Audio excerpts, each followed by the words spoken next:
So Jesus is saying, hey, if you're participating in a religious practice and you realize, oh man, I'm actually not doing so good in the area of loving somebody in my life.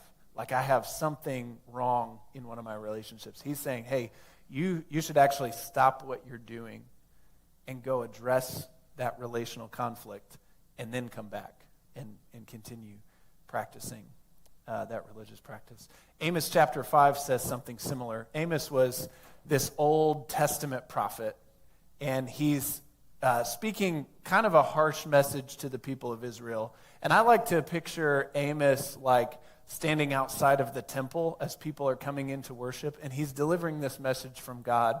And let's just say Amos is not the guy that you want to recruit for your connection team. He's not like the person that you put on the welcome committee for your church. Because here's what he says as people are coming in. He's saying, hey, this is the message from the Lord for you today.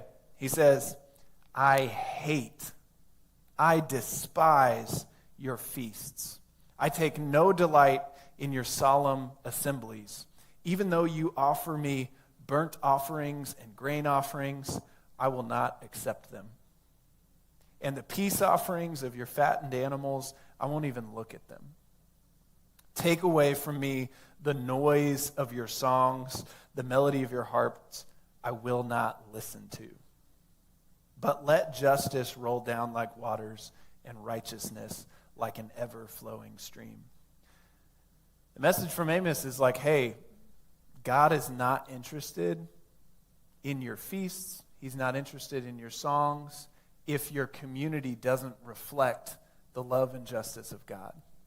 He's saying, hey, don't throw a big festival for God while your community is full of injustice. While your community is not reflecting the love and the peace of God.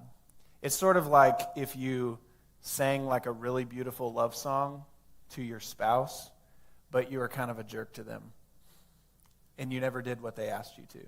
God's saying, hey, those religious practices, like they're meant to be an expression of love.